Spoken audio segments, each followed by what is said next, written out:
UP board class 10th subject math exercise चल रही थी 13.1 पृष्ठीय क्षेत्रफल।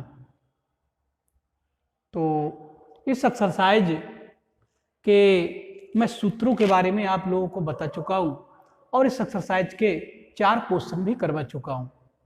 तो आज ये क्वेश्चन नंबर 5 है। क्वेश्चन नंबर 5 की ओर बढ़ते हुए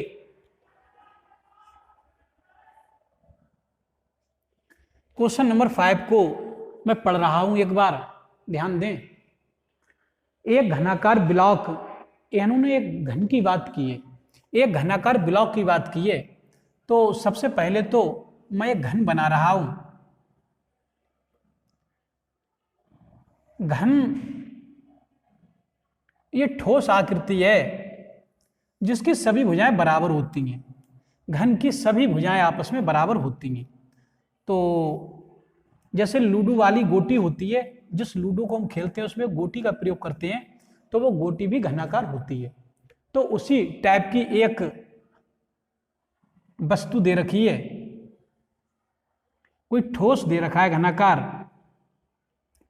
और इस घनाकार ठोस में इन्होंने क्या किया है, क्वेश्चन में कहा है कि घनाकार ठोस के फलक को अंदर की ओर से काटकर एक अर्धगोलाकार गड्ढा इस प्रकार बनाया गया है कि अर्धगोले का व्यास घन के एक किनारे के बराबर है। तो इसमें एक अर्धगोलाकार गड्ढा कर दिया गया है इसके पृष्ठ में। तो मैं यहां से एक अर्धगोलाकार गड्ढा कर रहा हूं, इसमें इस तरीके से कर दिया गया है गड्ढा, इसमें इस तरीके से गड्ढा कर दिया गया, ये इसमें गड्ढा कर दिया गया अंदर। ठीक, तो इसकी जो रेडियस है, इस जो गोलाकार गड्ढा किया गया है, इसकी जो रेडियस है वो कितनी होगी, इसकी परिधि से लेके यहां तक की दूरी, ये रेडियस कहलाती है। लेकिन इसका व्यास इन्होंने बताया है, व्यास जो है वो घन के किनारे के बराबर है। जो घन की कोर है वो इसका व्यास है। अब घन की कोर कितनी है, जरा क्वेश्चन को अगले पढ़ रहा हूं। तो इन्होंने कोर के बारे में बताया नहीं है, कह रहे हैं अर्धगोले का व्यास घन के किनारे के बराबर है, शेष बचे ठोस का पृष्ठीय क्षेत्रफल ज्ञात करो। तो यहां पर इस घन की भुजा नहीं दी गई है। तो घन की भुजा जब दी हुई नहीं है तो मैं यहां पर घन की भुजा x मान ले रहा हूं। माना घन की भुजा x मात्रक है, जो भी है मात्रक का मतलब सेंटीमीटर में हो सकती है, मीटर में हो सकती है, लेकिन इकाई सभी में एक ही चलेगी, जो भी चले। तो x मात्रक है, ये मैं मान के चला। जब इसकी ये भुजा की लंबाई x मात्रक है तो इसका जो गड्ढा किया गया है इसमें गोलाकार, तो उसकी जो त्रिज्या होगी r, रेडियस होगी वो x/2 होगी, क्योंकि इसका व्यास हो जाएगा x, ये किनारे के बराबर होगा व्यास यहां से यहां तक। तो त्रिज्या x की आधी हो जाएगी ना, इस पूरी भुजा की आधी हो जाएगी रेडियस इसकी। ठीक, तो इसका जो गड्ढा करने के बाद जो शेष आकृति बचती है उसका हमें पृष्ठीय क्षेत्रफल ज्ञात करना है। ठीक, तो शेष आकृति का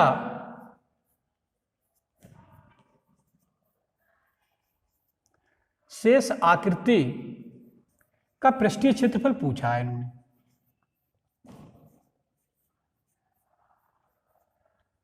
कह रहे हैं शेष आकृति का पृष्ठीय क्षेत्रफल ज्ञात करो।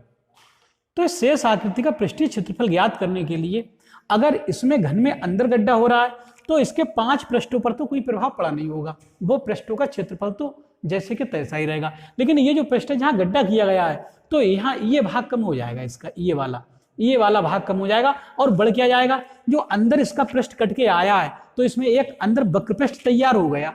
इसके अंदर जब इसके अंदर गड्ढा कर देंगे तो अंदर वक्र पृष्ठ बन जाएगा, नहीं बन जाएगा, इस अर्धगोले का वक्र पृष्ठ बन जाएगा। तो उतना क्षेत्रफल और जुड़ना है इसमें, और ये कम होना है ये वाला, क्योंकि यहाँ गड्ढा हो गया तो ये तो क्षेत्रफल समाप्त हो जाएगा, अंदर इसका पृष्ठीय क्षेत्रफल जुड़ जाएगा।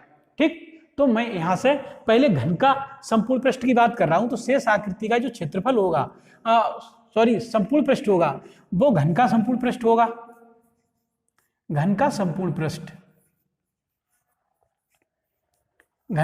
पृष्ठ होगा प्लस, मतलब घन के 6 पृष्ठों का क्षेत्रफल होगा, और इसके अंदर का वक्र पृष्ठ होगा, अर्धगोले का वक्र पृष्ठ होगा। तो प्लस अर्धगोले का वक्र पृष्ठ भी इसी में जोड़ दे रहा हूं मैं, अर्धगोले का वक्र पृष्ठ।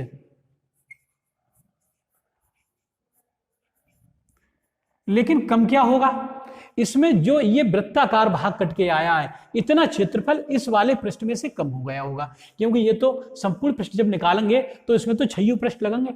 6 पृष्ठों में से इस पृष्ठ में इतना पृष्ठ हट गया है, गड्ढा हो गया, तो इसका क्षेत्रफल कम करेंगे। तो माइनस ये वृत्ताकार है, ये वृत्त, तो वृत्त का क्षेत्रफल होता है पाई आर स्क्वायर, तो पाई आर स्क्वायर कम हो जाएगा, ये कम हो जाएगा इतना। ठीक, इसके अंदर का पृष्ठ जुड़ गया और 6 पृष्ठ जुड़ गया इधर उधर से। ठीक, तो अर्धगोले का वक्र पृष्ठ प्लस इस घन का संपूर्ण पृष्ठ माइनस इसका क्षेत्रफल, ये वृत्ताकार भाग का क्षेत्रफल, ये कम हो जाएगा। तो ये शेष आकृति का संपूर्ण पृष्ठ का सूत्र बना है। अब इसमें इनकी वैल्यू सबकी डालनी है और इसे हल करना है। कितना आ रहा है इसका सॉल्यूशन वो ध्यान से देखें। तो घन का जो संपूर्ण पृष्ठ होता है वो मैंने लिखाया है 6 गुणा भुजा का स्क्वायर, ये सूत्र सब बता दिए गए हैं आपको। और जो अर्धगोला है, अर्धगोले का जो वक्र पृष्ठ होता है वो होता है 2 pi R square, 2 pi R square अर्धगोले का, और माइनस के ये पाई आर स्क्वायर। इनमें रेडियस तो दोनों में एक ही काम करेगी, क्योंकि इसकी वृत्त का क्षेत्रफल कम होगा तो इसकी रेडियस भी आर है, और अर्धगोले की बात होगी तो उसकी रेडियस भी आर है, तो ये इतना कम हो जाएगा। तो 6, अब इसकी भुजा चूंकि x मान ली गई है तो यहाँ 6x स्क्वायर हो जाएगा। 2 पाई आर स्क्वायर में से 1 पाई आर स्क्वायर कम हो जाएगा, तो प्लस का 1 पाई आर स्क्वायर तो बचेगा, ये बचेगा। अब r का मान इसका भी रखे दे रहे हैं x के फॉर्म में, तो यहाँ से 6 गुणा x स्क्वायर प्लस पाई, ऐसे ही r के स्थान पर x/2, तो x/2 का स्क्वायर, तो ये मिलने लगेगा शेष आकृति का संपूर्ण पृष्ठ 6x स्क्वायर, तो ये हो गया प्लस यहाँ से ये मिलेगा पाई x स्क्वायर बटे 2 दूनी 4। ठीक, तो इसे इधर लिख दे रहा हूं थोड़ा। तो इन दोनों से x स्क्वायर कॉमन ले रहे हैं, x स्क्वायर दोनों से कॉमन आ जाएंगे, x स्क्वायर कॉमन ले लेंगे यहाँ से, तो यहाँ से 6 तो ये बचेंगे और प्लस के पाई/4 ये, पाई/4 ये, तो ये मिलेगा शेष आकृति का संपूर्ण पृष्ठ x स्क्वायर। इसका एलसीएम टेक कर लेंगे, एलसीएम में 4 आ जाएंगे और इसकी मल्टीप्लाई कर देंगे, 6 चौक 24 और प्लस पाई ये मिलेगा, तो बटे में 4 आ गए आपके, तो ये x स्क्वायर बटे 4 और ब्रैकेट में ये आपके मिले 24 प्लस पाई, जहां x क्या है, x घन की भुजा है, तो x घन की भुजा ली गई है, तो इतने वर्ग मात्रक शेष आकृति का संपूर्ण पृष्ठ होगा, इतने वर्ग मात्रक। ठीक, तो ये क्वेश्चन कंप्लीट हुआ, ये इसका आंसर हुआ क्वेश्चन का। तो मैं समझता हूं अब ये क्वेश्चन समझ में आ जाना चाहिए। तो इस वीडियो में इतना ही, वीडियो को लाइक कर दें, चैनल को सब्सक्राइब कर लें और मेरे द्वारा पढ़ाई जाने वाली इस वीडियो को अपने यार दोस्तों में भी शेयर कर दिया करो, जिससे गरीब और कमजोर वर्ग के छात्र भी इस निःशुल्क, सस्ती और मुफ्त शिक्षा से लाभान्वित हों और भविष्य में एक अच्छे गणित छात्र के रूप में जाने जा सके। इस वीडियो में इतना ही, धन्यवाद।